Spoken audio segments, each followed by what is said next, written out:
Muy buenos días para todas las personas que nos acompañan el día de hoy en este espacio. Como les comentaba, hoy tenemos un invitado muy especial, el cual para nosotros Stradata es un honor tenerlo el día de hoy y poder compartir con todos ustedes el conocimiento y los grandes aportes que ha hecho.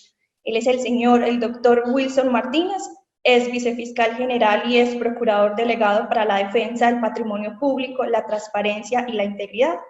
Como ustedes saben, la corrupción sigue siendo en la actualidad uno de los aspectos más preocupantes de nuestra sociedad. Ocupa uno de los primeros lugares en la agenda de las autoridades en materia de política pública. Lamentablemente, las empresas se han visto involucradas en actos de corrupción que afectan gravemente las finanzas públicas y lesionan fuertemente los derechos de todos los colombianos y de todos los ciudadanos. El día de hoy compartiremos con ustedes la obra del doctor Wilson Martínez denominada Guía para la Gestión del Riesgo de Corrupción en las Empresas. En esta guía que encontraremos información detallada de cómo diseñar e implementar un sistema de gestión de riesgos de corrupción. Encontraremos explicado de una manera muy sencilla y detallada cómo implementar un sistema de gestión, cómo identificar, medir, controlar y mitigar el riesgo de corrupción en las empresas, además de unos consejos prácticos, un conjunto de políticas que toda organización debe tener y unas buenas prácticas en materia de gobierno corporativo. Dándole nuevamente la bienvenida al doctor Wilson Martínez y agradeciéndole por estar con nosotros el día de hoy. Doctor Wilson, muy buenos días.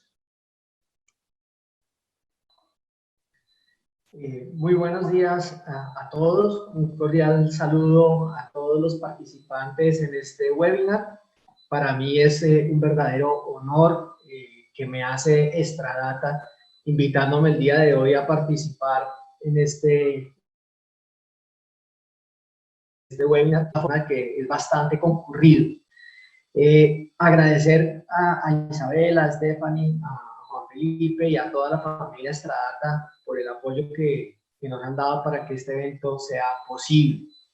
Como ya lo anunciaba Estefanía, vamos a hablar un poco de la gestión del riesgo de corrupción, que es un tema que ha, digamos, convocado mi atención en los últimos 4 años, al que le he dedicado ya algunos trabajos y algunas publicaciones.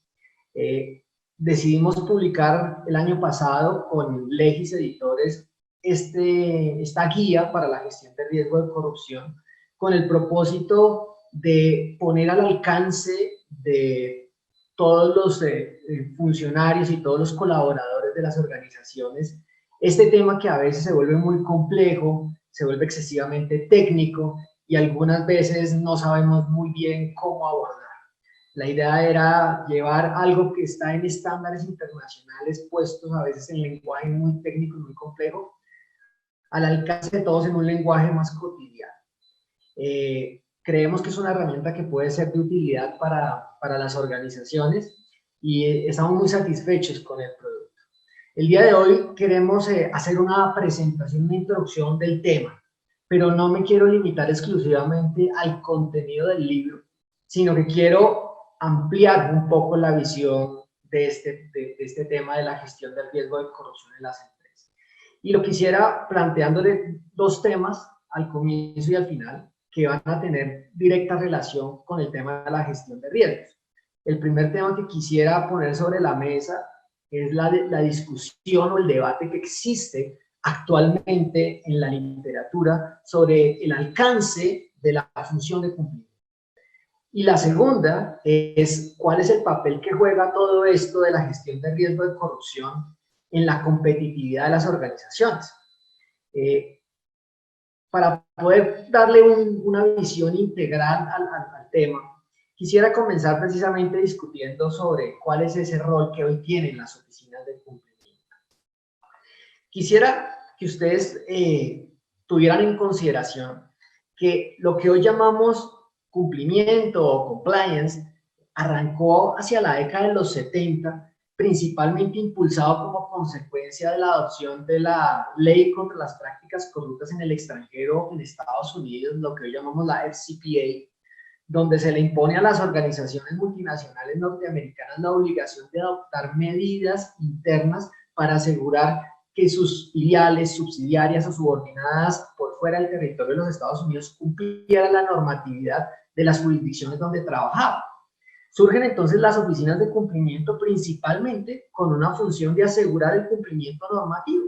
Y lo que hacen los oficiales de cumplimiento en las grandes multinacionales en la década 70, 80 y la primera parte de la década de los 90 es implementar modelos de requerimientos de información, modelos de requerimientos de acción y procedimientos articulados con las técnicas y metodologías de auditoría generalmente aceptadas para verificar el cumplimiento de las normas en los territorios ajenos a las jurisdicciones por fuera de los Estados Unidos.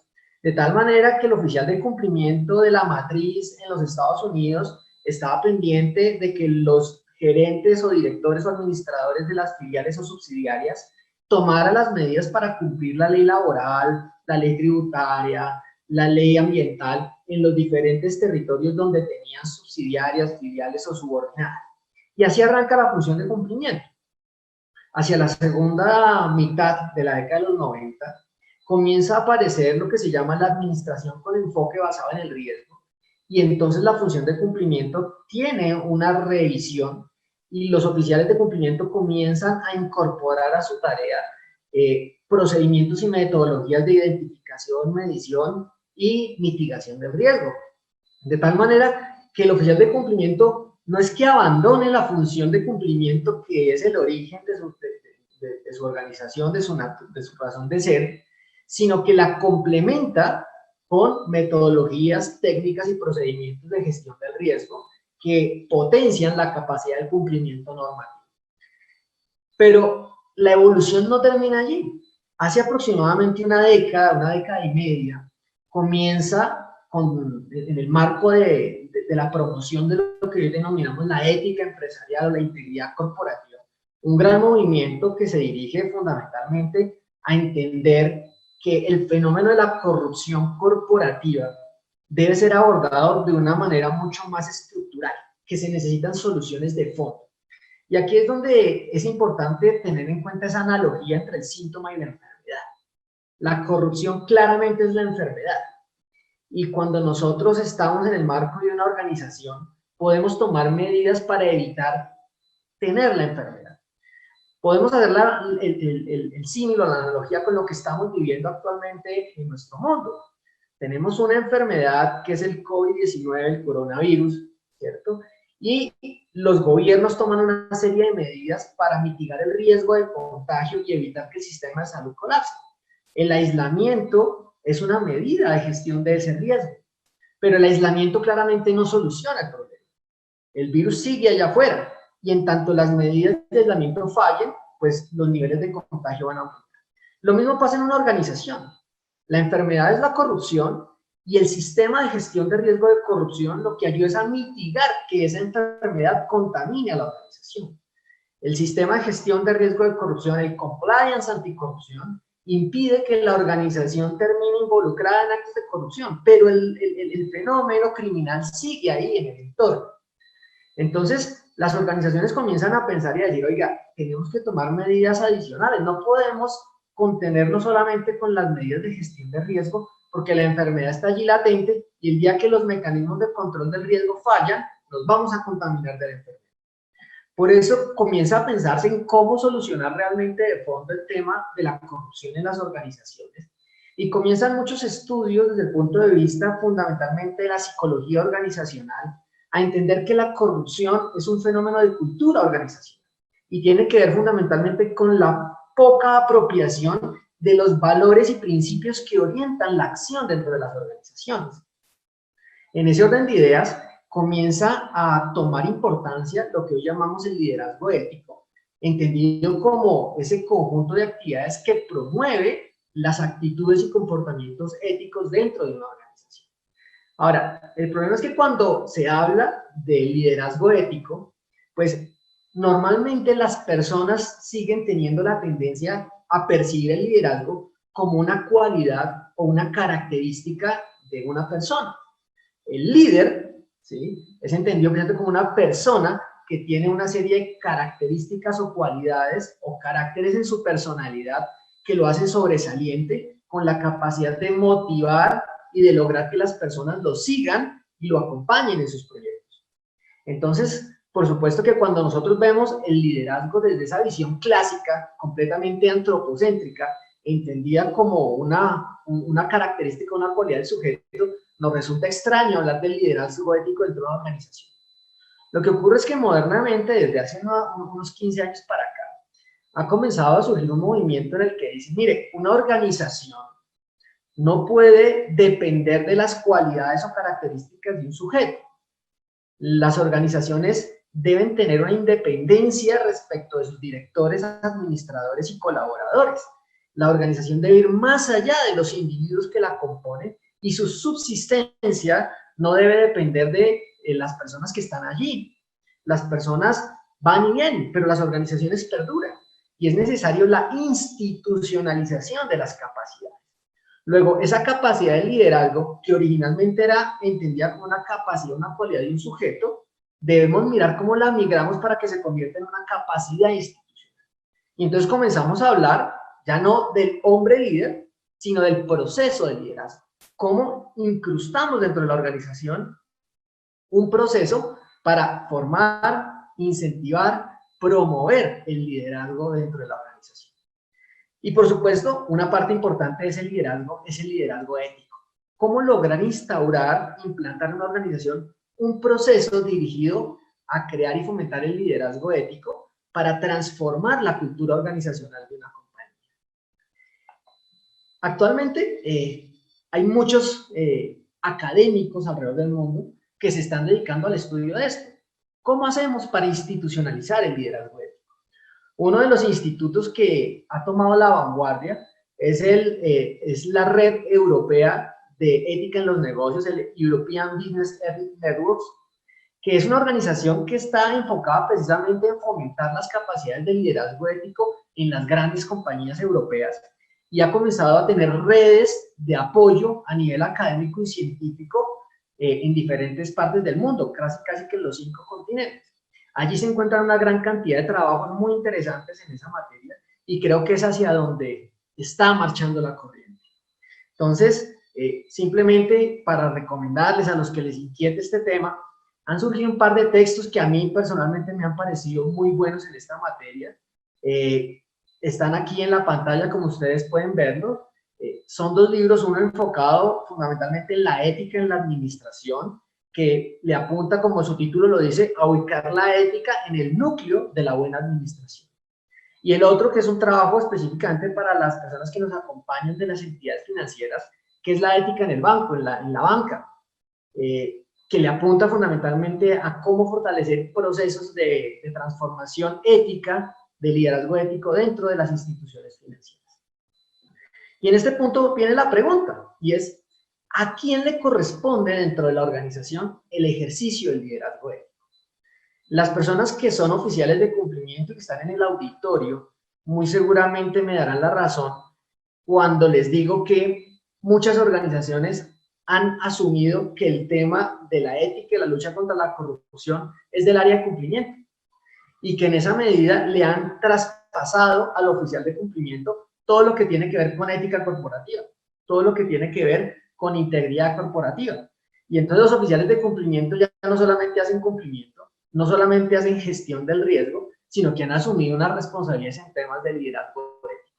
Por supuesto, esto tiene mucha discusión, es muy controversial, porque también hay áreas como gestión humana, como el área legal, como el área de planeación estratégica, donde hay actividades que deberían asumir responsabilidades en materia de liderazgo ético.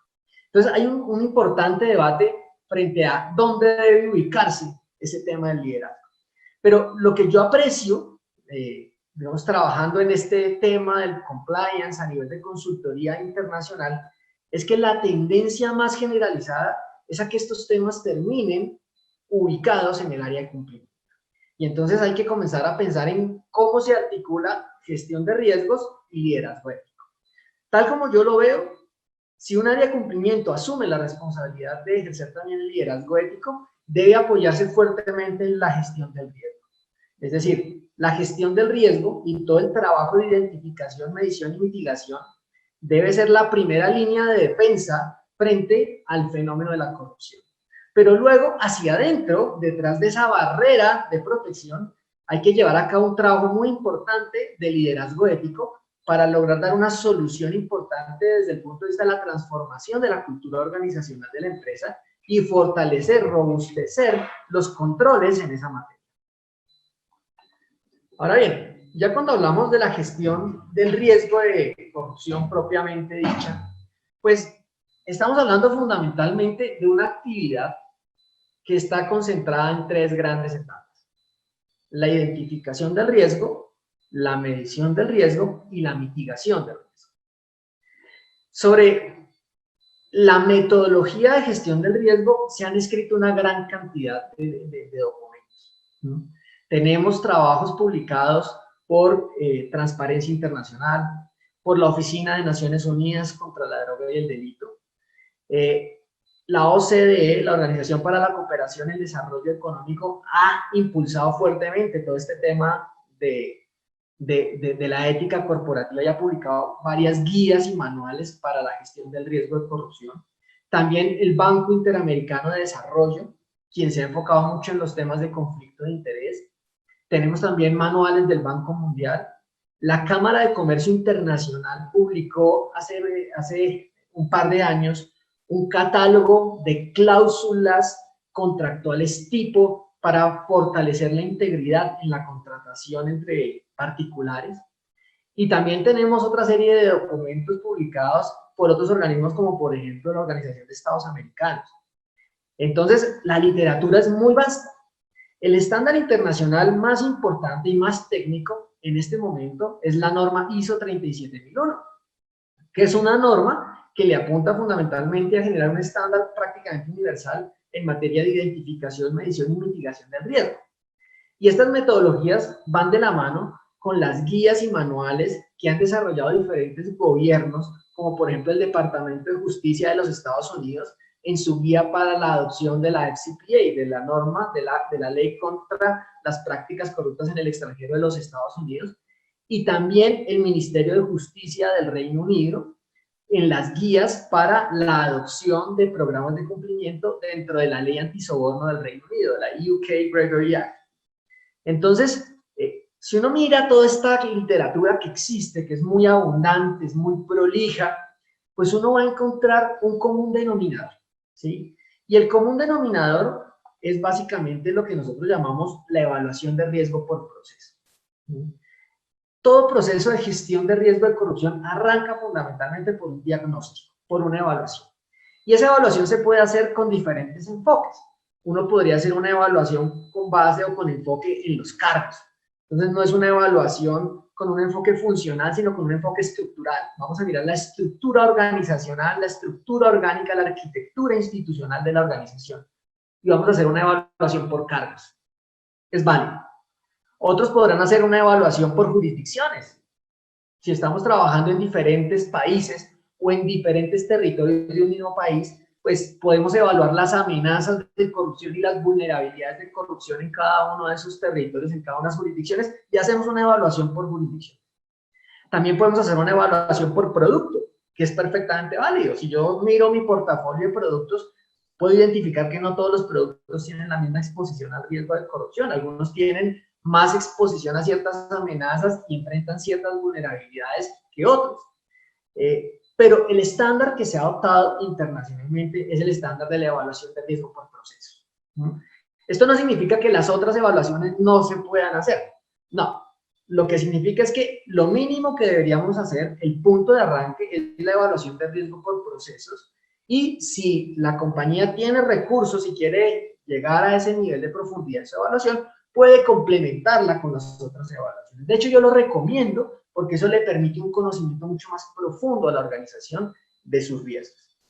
Ahora, lo que yo he encontrado en el ejercicio de la profesión es que muchas veces las organizaciones no son suficientemente rigurosas en ese proceso de identificación de riesgo.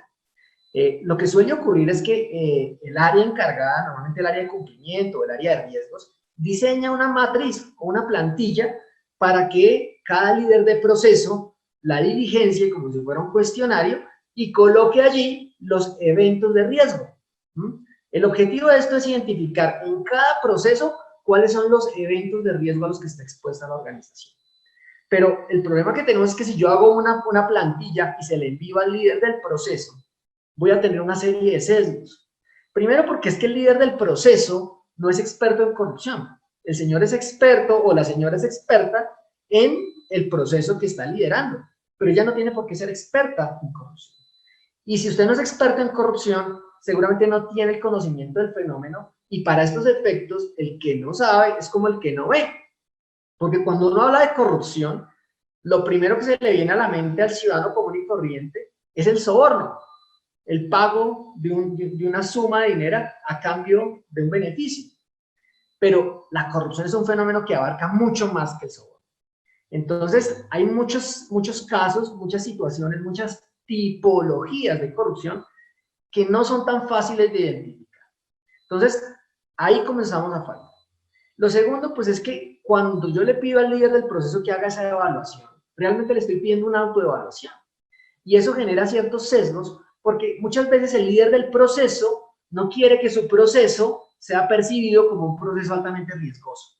Entonces eso lleva a desestimar ciertos eventos de riesgo que podrían ocurrir o a subestimar ese riesgo.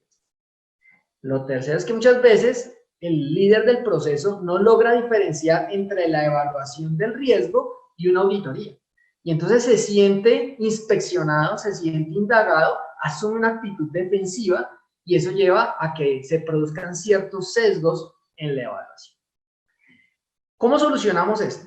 El primer desafío es que tenemos que crear un mecanismo para asegurarnos que en ese proceso de identificación del riesgo, todos los riesgos identificados queden debidamente levantados. Y la forma de hacerlo es apoyándonos en unas herramientas que ya existen, que son las tipologías de corrupción. Una tipología no es otra cosa que una modalidad o una forma en la que se cometen actos de corrupción. Cuando yo miro el Código Penal de un país, encuentro muchos delitos. Yo puedo imaginarme diversas formas de cometer ese delito a través de mi organización. Cada una de esas formas en las que es posible cometer un delito a través de mi organización se denomina tipologías. Entonces, antes de iniciar la evaluación, hay que hacer un ejercicio concienzudo de levantar un catálogo de tipologías para mi organización.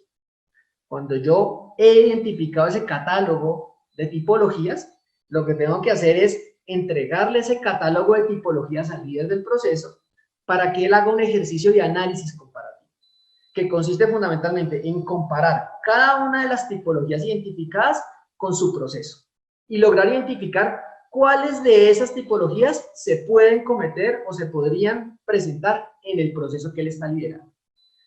Y si encuentra que una tipología podría darse en su proceso, él tiene que entrar a explicar y a describir, esta es la parte importante, describir cómo se presentaría esa tipología.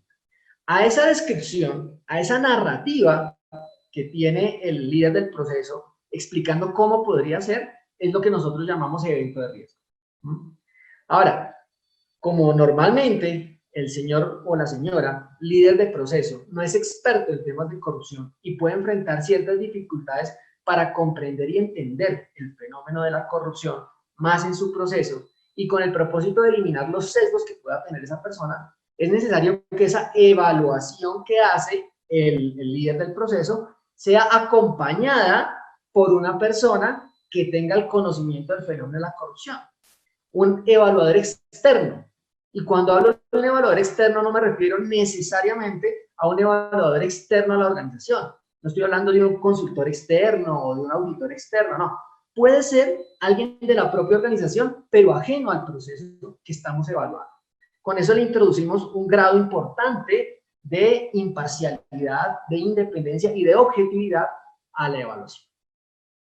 Cuando yo ya he evaluado todos los procesos, lo que yo voy a tener es una matriz muy grande donde voy a tener cada proceso y los eventos de riesgo identificados para cada proceso. Pero hasta ahí solamente he hecho la identificación. Luego viene la segunda parte, que es la medición. Y aquí, pues básicamente, como les digo, hay una gran cantidad de estándares internacionales. Existen muchas posibilidades de generar modelos de medición de riesgo. Pero el modelo más básico, que es el modelo que se encuentra en los estándares internacionales, es el que le apunta a medir el riesgo como una función de la probabilidad y el impacto de la ocurrencia. Y aquí, pues obviamente, cada organización tiene que desarrollar primero la metodología para la medición, cómo voy a calcular la probabilidad, cómo voy a calcular el impacto, tiene que diseñar esa metodología. Y segundo, tiene que diseñar unas escalas de medición. Frente a la metodología, pues uno puede escoger metodologías más cualitativas o más cuantitativas. Eso dependerá, digamos, de cada organización. Lo importante es que haya criterios claros para la asignación de calificaciones, para lo que llaman el scoring, para que la persona que está haciendo la evaluación pueda tener el menor margen de discrecionalidad posible a la hora de poner la calificación. Por supuesto, siempre va a haber un margen de discrecionalidad, porque esta es una valoración y una aproximación fundamentalmente cualitativa al riesgo. Entonces, siempre va a haber ese margen de discrecionalidad, pero con criterios claros, bien centrados, tratamos de reducir al máximo esos márgenes de discrecionalidad. En cuanto a lo segundo, las escalas de medición pueden ser de diferente naturaleza. Algunos prefieren las escalas numéricas, otros pues prefieren las escalas mucho más valorativas. En lo personal, prefiero las escalas cuantitativas numéricas porque este tipo de escalas me permite luego hacer una serie de juegos de modelaje para poder hacer segmentación del riesgo, para poder calcular paretos y para poder hacer focalización y priorización de acciones en materia de gestión de riesgo.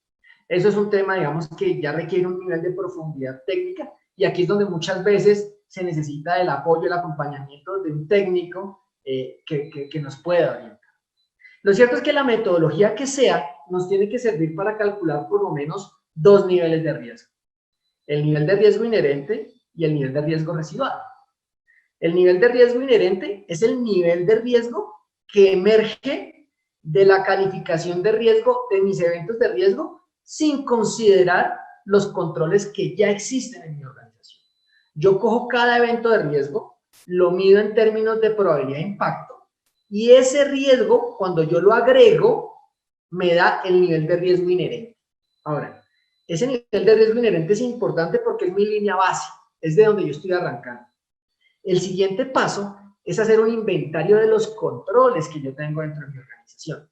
Y seguramente yo tengo controles de diferente tipo. Seguramente yo ya tengo controles de tipo detectivo, de tipo preventivo, tengo controles previos, tengo controles posteriores, tengo controles manuales, semimanuales o semiautomáticos y controles automáticos. Entonces, dependiendo de los controles y específicamente dependiendo de la naturaleza de esos controles, yo debo medir la efectividad de los controles. Y así como diseñé una metodología y unas escalas para medir el riesgo, yo también tengo que diseñar una metodología y unas escalas para medir la efectividad de los controles. De tal manera que cuando yo hago el inventario de todos los controles que tengo que hacer un ejercicio de comparación, de coordinación, de match, donde a cada evento de riesgo identificado le voy a asociar los controles que me sirven para reducir su probabilidad o su impacto. Cuando yo tengo el evento identificado y he identificado el control que me ayuda a reducir la probabilidad de ocurrencia de ese evento o la reducción del impacto en el evento, en el caso que el evento se me materialice, yo a ese control lo tengo que medir en términos de efectividad. Y le aplico la metodología y la escala que he diseñado para saber qué tan efectivo es el control.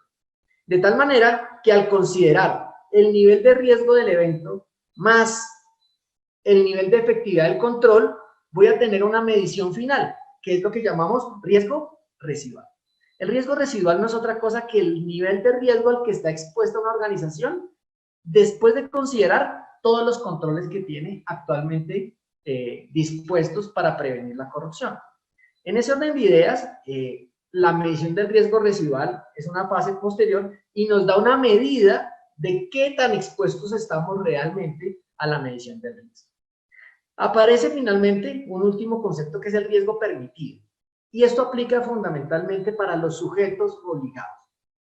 En algunas legislaciones, el caso de los Estados Unidos, el caso del Reino Unido, Colombia, el caso de México, el caso de Perú, ya existe el caso de Chile, por ejemplo. Hay una normatividad que obliga a ciertas empresas de ciertos sectores a adoptar programas de cumplimiento, programas de ética empresarial, sistemas de gestión del riesgo de corrupción, como sea que lo llamen. Esas normatividades generan un estándar mínimo de prevención de la corrupción. Lo que yo debería hacer es verificar si los controles con los que yo cuento hoy se ajustan a esos controles mínimos que me exige la normatividad.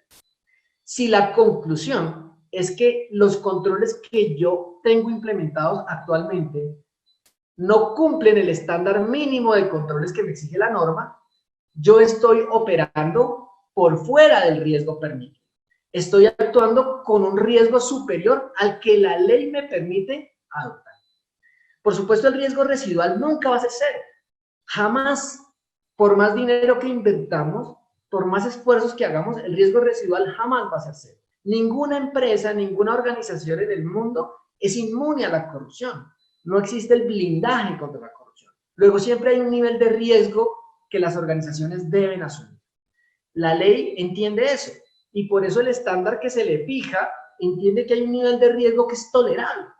Cuando yo implemento todos los mecanismos de control que me pide la ley, yo estoy operando dentro del riesgo permitido. Y eso es muy importante porque esa es mi salvaguarda cuando se presenta el evento de riesgo. Cuando se me materializa el riesgo de corrupción, la primera pregunta es si yo estoy operando por fuera o por dentro del riesgo permitido. Porque si yo estoy operando por dentro del riesgo permitido, no tengo en principio de qué preocuparme. Eso cae dentro de lo que se denomina el riesgo permitido, ya es un accidente del sistema. Pero cuando estoy operando por fuera del riesgo permitido, ahí sí tengo que preocuparme, porque significa que estoy operando por fuera del margen que la ley me permite para asumir riesgos. Ahora bien, una vez se ha hecho tanto la identificación como la medición del riesgo, pues hay que comenzar a controlarlo, a mitigarlo. Hay que tomar medidas para poder mitigar ese riesgo. Y entonces aquí entra en juego una noción que es absolutamente importante en el mundo de hoy, que es el buen gobierno corporativo. Toda organización, dentro de una estructura tradicional, está integrada por un nivel directivo, un nivel administrativo y un nivel operativo. El nivel directivo tiene un papel muy importante en la lucha contra la corrupción, porque el nivel directivo tiene que adoptar una serie de instrumentos, tiene que apropiar una serie de capacidades para asegurar la integridad corporativa, la ética empresarial. Y ese conjunto de medidas que adopta el nivel directivo para garantizar la integridad y la ética en la corporación es lo que llamamos el buen gobierno corporativo. Cuando uno mira un programa de buen gobierno corporativo, uno debería entender que hay por lo menos dos grandes componentes. Visto pues desde la nebulosa, desde arriba, el buen gobierno corporativo tiene dos grandes componentes. Uno, el componente que yo llamo marco normativo, que es el conjunto de políticas, códigos, reglamentos, procedimientos para asegurar al interior de la entidad el comportamiento ético de los colaboradores. Y por el otro lado tenemos un marco institucional, que es el conjunto de órganos, áreas, dependencias, gerencias o funcionarios que tienen funciones de control, de auditoría y de cumplimiento, porque ellos son los encargados de asegurar la efectividad del marco normativo. Entonces aquí tenemos que, cuando evaluamos un programa de buen gobierno corporativo, tenemos que evaluar dos cosas. Una, el cumplimiento técnico de los estándares. Y dos, la efectividad de las políticas. Porque una entidad puede adoptar todas las regulaciones, puede tener la mejor política, el mejor código, el mejor reglamento, pero no se cumplen. En ese sentido, la entidad realmente no está mitigando su riesgo. Para eso necesita que los órganos ejecutivos, los que van a llevar a la práctica esas políticas, esos reglamentos, sean robustos. La capacidad institucional es fundamental. Y aquí es donde uno encuentra que hace match el tema del liderazgo ético. No es solamente el tema de controlar, sino cómo hacemos para promover el buen comportamiento de nuestros colaboradores. Cuando hablamos de este marco normativo, la pieza más importante a mi juicio es el código. tiene diferentes nombres. En la literatura se llama el Código de Integridad en los Negocios, el Código de Ética, en fin. Como quiera que sea, ese código tiene que concentrarse en varios aspectos claves. Uno, el código tiene que asumir el tema de integridad en los negocios, es decir, la coherencia. Eso es muy importante. Cuando hablamos de integridad, hablamos de coherencia. Y coherencia entre dos cosas, entre lo que se dice y lo que se hace. La organización tiene una serie de valores, unos valores que ha reconocido como valores fundacionales de su organización: la honestidad, la integridad, la responsabilidad, el compromiso, etc. Una cosa es declarar esos valores y otra cosa es asegurarnos de que en cada decisión y en cada acción que ejecutemos, esos valores se respeten. Cuando la organización toma medidas para garantizar la coherencia entre lo que se dice y lo que se hace, cuando aseguramos la coherencia entre los valores que decimos defender y las acciones que ejecutamos, decimos que la organización actúa con integridad. Y de eso se tiene que ocupar el código. Los valores son la pieza fundamental de la cultura organizacional, porque la cultura organizacional, entendida como el conjunto de características que identifican y diferencian a una organización respecto de las demás, está fundamentalmente marcada o determinada por los valores que define una organización. No es igual una organización cuyo valor fundamental es el lucro, la obtención de las metas comerciales, la obtención de utilidades, aquella organización cuyo fin principal es apoyar a la comunidad, defender a su fuerza laboral, tener una buena relación con los grupos de interés, stakeholders, en fin, dependiendo de lo que los directivos de la organización consideran más valioso, asimismo su carácter, su personalidad como organización va a quedar definida. Y ahí es donde tiene que estar en el código. Segundo, la ética empresarial. Y es que tenemos que identificar no solamente los valores que definen nuestra cultura, sino los principios. Los principios entendidos como las reglas que definen la interpretación y aplicación de otras reglas. Vale decir, una organización tiene procedimientos, tiene reglamentos, tiene protocolos. Bueno, esos protocolos no siempre son claros. Esos protocolos y esos reglamentos a veces son contradictorios, a veces tienen vacíos. Entonces, es necesario una norma superior que nos oriente acerca de cómo resolver esos vacíos, cómo resolver esas contradicciones, cómo resolver esas falencias en las normas de procedimiento. Y esos son los principios. Cuando nosotros obramos en consecuencia con esos principios, y esos principios tienen una coherencia con los valores, decimos que el comportamiento es un comportamiento ético. Le estamos apuntando a que en cada acción vamos a respetar las normas morales de deber. Por eso es que en todo código siempre va a haber un capítulo de deberes, porque hay una serie de deberes que emergen, muchos de fuente legal, porque la ley nos impone que obramos así. En otras oportunidades son deberes que la propia organización decide autónomamente por iniciativa propia imponerse. Esos son deberes más de naturaleza éticos que de naturaleza normal. Entonces, el respeto a esos deberes y a esos principios que la organización ha adoptado como tal, supone fundamentalmente un comportamiento ético. Otro aspecto fundamental del código es la transparencia corporativa, ¿no? La época en la que las organizaciones trataban de reservar toda la información y guardarla, y era todo confidencial dentro de la organización, está pasando. Hoy en día la sociedad valora profundamente la transparencia corporativa. Los participantes que nos acompañan y que trabajan en áreas de cumplimiento saben, por ejemplo, lo importante que es la transparencia para la vinculación de un cliente o de un proveedor. Ese cliente o ese proveedor respecto al cual yo puedo apreciar quién es el beneficiario final de las operaciones o quién es la fuente originaria de los recursos con los que se trabaja esa organización, me da mucho más confianza. Y así lo percibe todo el entorno de negocios.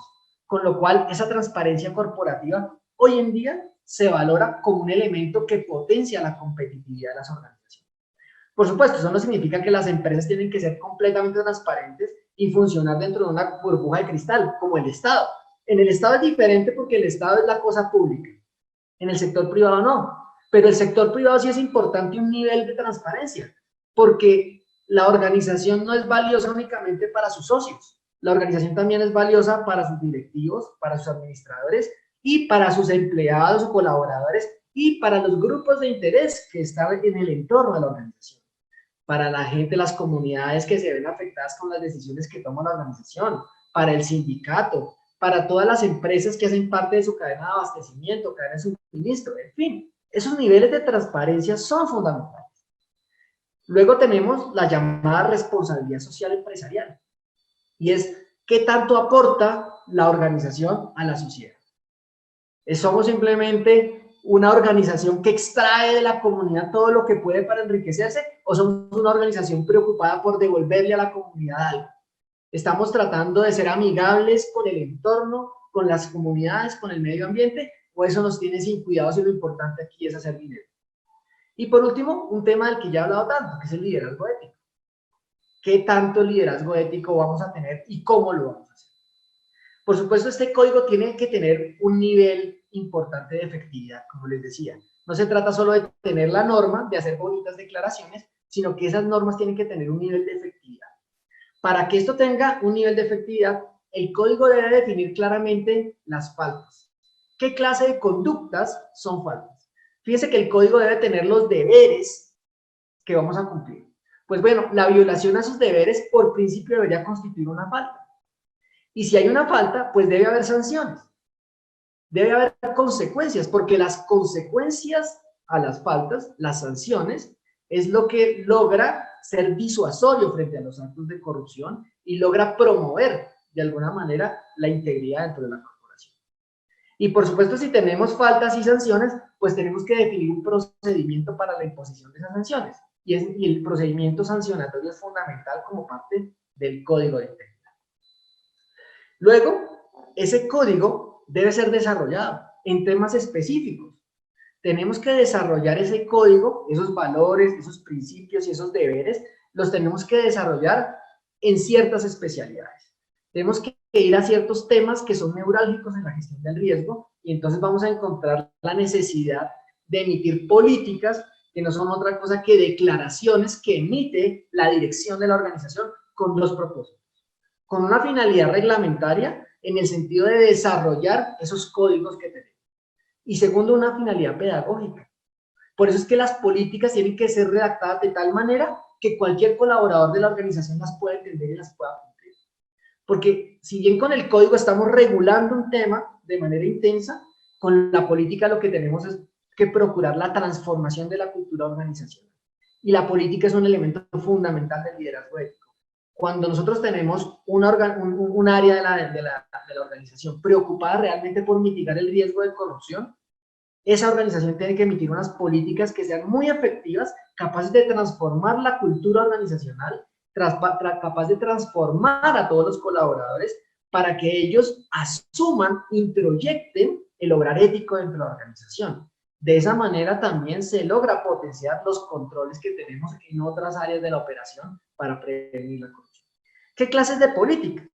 Cuando ustedes van a mirar el estándar internacional, las guías, los manuales, pues lo que se encuentra es un cóctel enorme de políticas. No hay una uniformidad en relación con cuáles son esas políticas que se deben adoptar. Yo he hecho una lista a partir de mi lectura de todos esos documentos, esos estándares internacionales. Yo he extraído las que considero más importantes. Y aquí les menciono, por ejemplo, yo creo que tiene que ver siempre, la más importante es una política de conflictos de interés. Por una elemental razón, porque estamos hablando de gestión de riesgo de corrupción.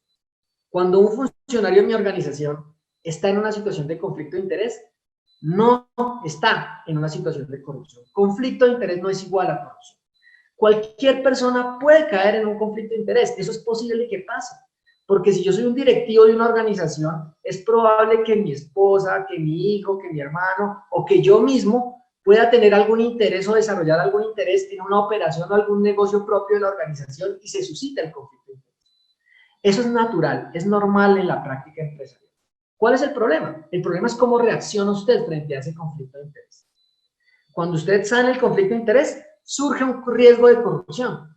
Porque si usted desconoce ese conflicto de interés y actúa sin considerar la manera en que eso golpea la integridad de la organización, usted simplemente está preocupado por velar por sus propios intereses y pone en riesgo los intereses de la corporación, ese conflicto de interés se transforma en corrupción.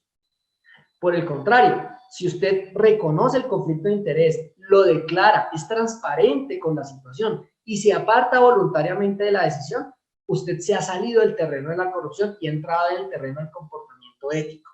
Entonces, fíjense que identificar un conflicto de interés es fundamental para poder gestionar el riesgo de corrupción.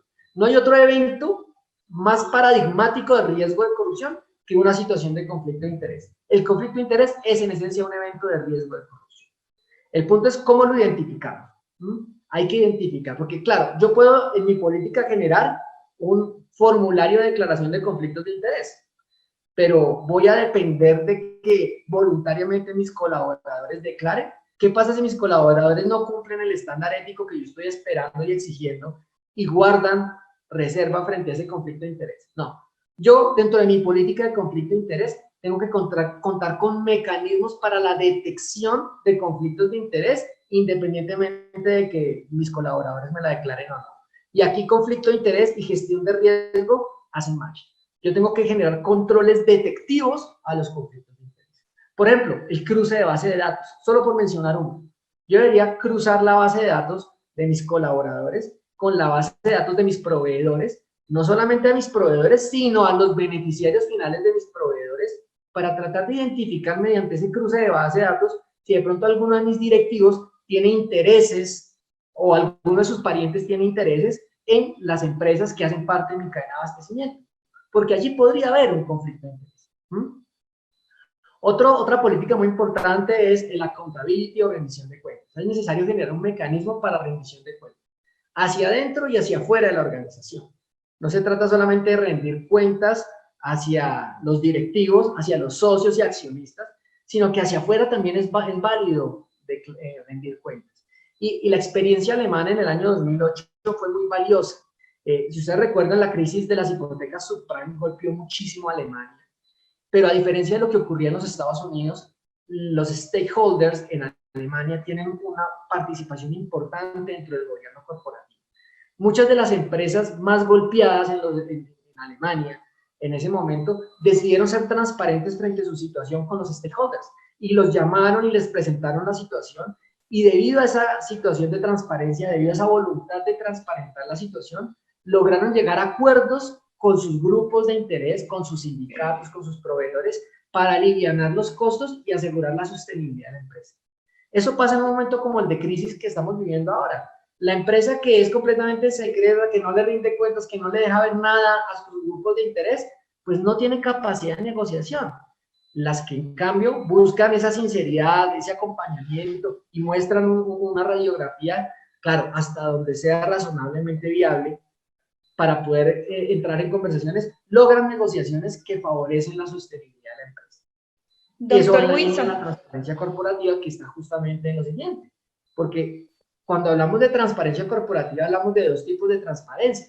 La transparencia proactiva, que es la información que la organización decide voluntariamente publicar en su página web o poner en medios de comunicación, como esas empresas que publican de pronto sus balances en medios de comunicación. Y está también aquella transparencia pasiva, en la cual la organización está dispuesta a compartir la información con las personas que se la solicitan. Entonces, doctor Wilson, qué pena interrumpirte. No es fácil, es difícil, y ahí tenemos un desafío. Luego tenemos temas de seguridad en la información, responsabilidad social empresarial, cómo nos incrustamos con el medio ambiente, con las comunidades, si estamos negociando, consultando con ellos los efectos, etc. Una política de regalos, donaciones, atenciones y viáticos es fundamental, porque aquí es donde se pueden presentar los sobornos. El proveedor que le está pagando a mi gerente de compras vía regalos, le da unos regalos extraordinariamente costosos y lujosos. Eso es un evento claro. Una política para participación en política, porque participar en política per se no es un delito.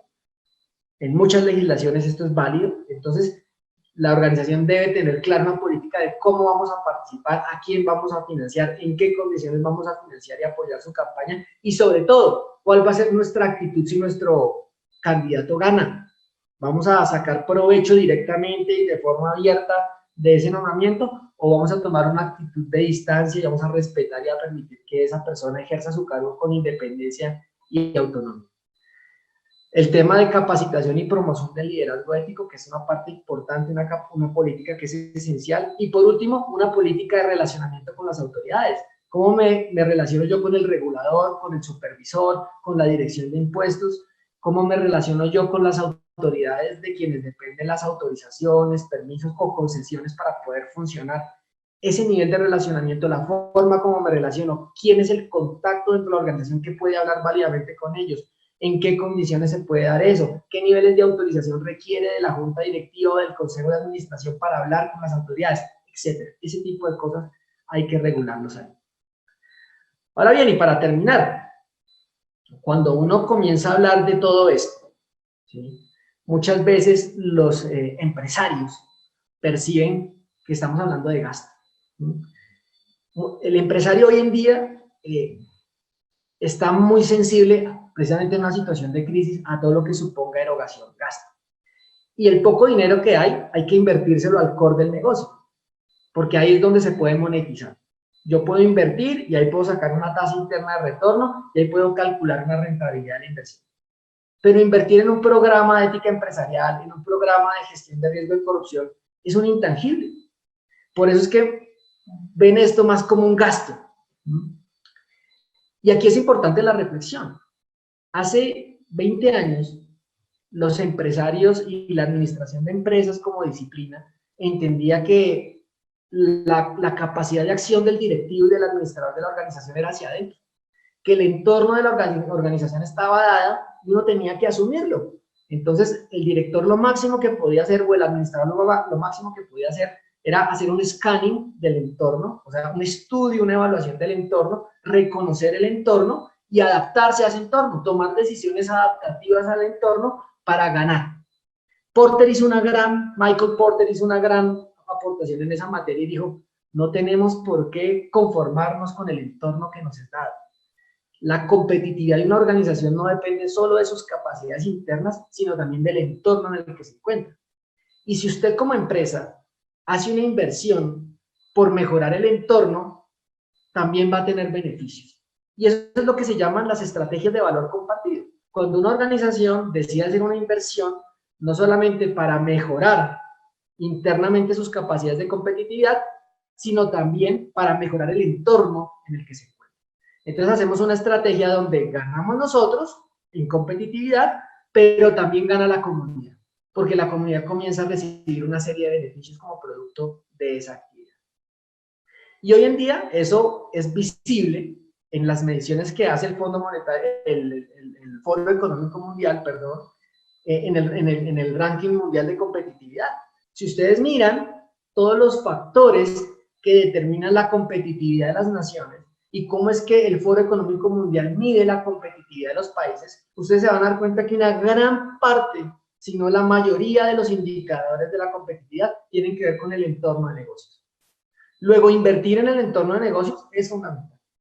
Cuando uno mira la metodología del Foro Económico Mundial, el primer pilar que mide el Foro Económico Mundial para calcular la competitividad de los países se llama la competitividad institucional. Y en el punto de competitividad institucional hay 22 factores y prácticamente todos tienen que ver con el entorno de integridad, ética y transparencia para hacer negocio. Allá se miran cosas como, por ejemplo, la cantidad de delitos de corrupción, el tamaño de la corrupción, la transparencia en las empresas, la vigencia del ordenamiento jurídico, en fin, ustedes pueden coger todos los 20 y pico, 22 factores que mide el Foro Económico Mundial y se van a dar cuenta que todos tienen que ver con el entorno de integridad y ética. Luego, en este momento, invertir seriamente en estrategias de valor compartidas para generar liderazgo ético, no solamente en la organización, sino en mi entorno, resulta realmente redituable, ¿sí? Tal vez no de una manera directa en cash, pero sí en un entorno de competitividad. Y eso hacen muchas multinacionales, por ejemplo, cuando sus políticas de ética empresarial son traspasadas, son exportadas a su cadena de abastecimiento. Cuando yo le pido a mis proveedores que se asemejen a estándares de ética como los que yo estoy haciendo, estoy de alguna manera llevando a cabo una estrategia de valor compartido y estoy logrando que a nivel de mi entorno de negocios, la gente que hace negocios conmigo incremente el nivel de estándares de integridad.